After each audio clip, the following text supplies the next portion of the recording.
How's it going, folks? Rich here. Hope you're all doing marvellously well. Let's open up Studio One. Okay. Have you ever come across this window before?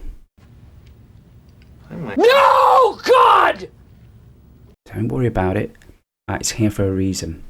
The idea with this window, when it was introduced in one of the updates, I believe it was last year, was to help users identify problematic plugins that could be causing songs to crash, and causing ultimately Studio One to crash as well.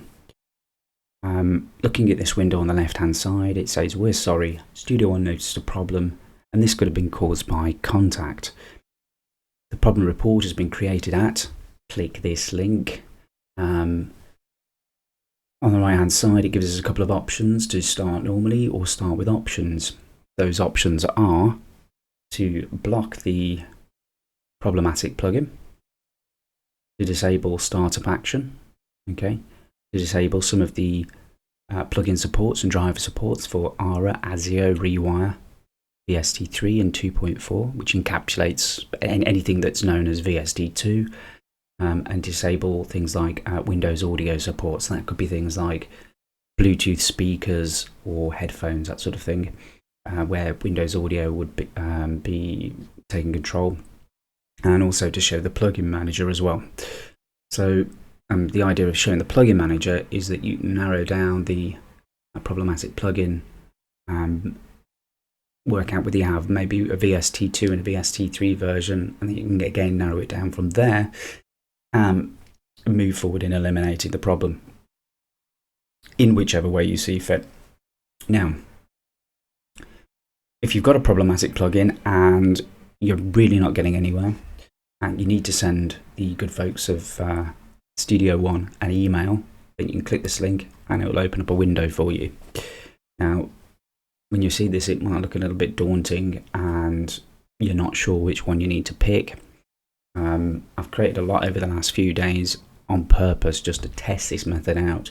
But basically, if you come into here, this would be the sort of default sourcing that you'd expect to see. So you just click on Date Modified and it will bring the sort of most recent one to the top of the list. And you can include that with an email. And I'm sure the folks over at Studio One, tech support and so on, would like to see that so they can see what's actually creating the problem that maybe you can't resolve. So with that in mind, let's close that. Back to this window here. I know I've created the problem here with contact, so just for the moment I'm going to start normally and I'm going to show you how I got to that. Okay, so I've got two songs in front of me, one which I've named Crash, one which I've named OK. What I'm going to do first of all is we're going to open up the Crash song. Okay. Now, I know how to create a problem with contacts, such as Crash again. It's not necessarily a problem, but it is something that you should try to avoid. What we're going to do is we're going to load in a library into here by dragging it in. Then we're going to try to load another library in the other instance of contact over here. Let's try and do that. And as expected, we're getting a message saying that contact has encountered a major problem and has been terminated. What this does mean is that you'll probably be able to work with most of the things within this song, but contact is going to be unable to load any more libraries into any more instances of contact. Okay, so we're going to acknowledge this, and kudos to the team at Native Instruments for giving us a message, because unfortunately with a lot of plugins, crashes will happen and you won't even know that it's happened. Let's acknowledge that message from Studio One telling us there's been an unexpected error, and maybe we want to try again. And this is what I think is creating the problem for a lot of people, not for everyone, is clicking this icon here at the top right which is the close button for the window, and then saying, yeah, we want to save that and come back to it later. Let's try it. So we'll open up Studio One again, and we're presented with this message. And this, for a lot of people, is problematic in the sense that maybe we don't fully understand what it's doing, what it's telling us, and how to deal with it. So what we're going to do here is we're going to resolve that with the plugin contact, because we know that this is creating the problem and it's telling us. Okay, so I'm not going to start with options again, but I'm going to start normally. Okay, so we're going to reopen Crash, the song that I've created. I'm going to load in the library that I intended to load in on the second instance of Contact. I'm going to close that. We'll just assume that I've made some awesome music here. And what we need to do is either Control or Command Q to quit, or we can go to the drop-down file and we can quit here. It'll give us the message, do you want to save it? Yes, I do. So we're going to reopen Studio One. Okay, so Studio One is opened without any problems whatsoever. We can go into that song, we can continue writing, mixing, or even potentially mastering.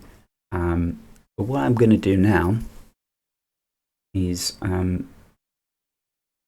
show you that this problem can occur with a song that maybe you're not even working on. And I think this confuses a lot of people because they know there's no crashes in the particular song that they're working in. Okay? And they know that they've closed it properly. They're still getting this message pop up. So here we go. So we're going to reopen Crash. We're going to recreate the problem.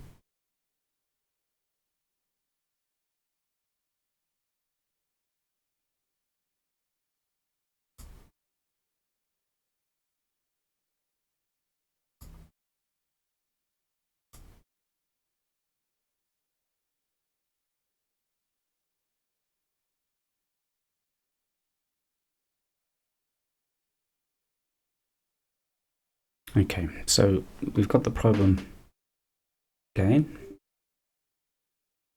I'm going to save this. I'm going to close it.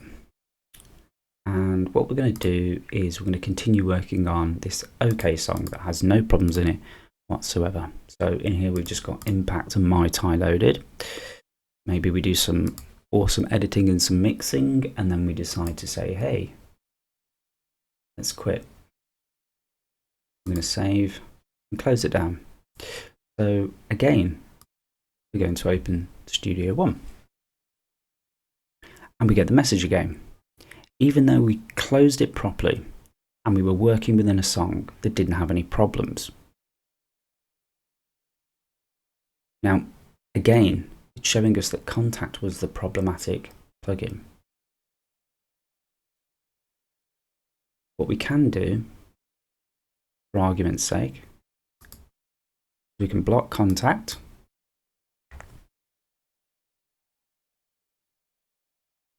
It's telling us in the load window there that Contact has been blocked.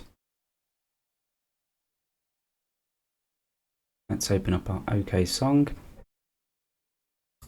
And we'll see that in our window for browsing that the native instruments folder no longer contains Contact. It hasn't been uninstalled. We go to View. We go to View Plugin Manager. Got selected the native instruments, and we've got in there a couple of instruments and plugins, so Battery, Guitar Rig, Realm, Reactor 6, there's the effects version of Reactor 6 and Replica XT. What we can do, okay, is we can see at the bottom here, we've got a block list. We can reset that block list now that we know that everything is okay. You want to rescan the block plugins next time you start Studio One. Yes, I do. Let's close that. Let's go to File and Quit. You want to save your song? Yeah, why not? So again, we'll open up Studio One. It's going to scan everything up for us.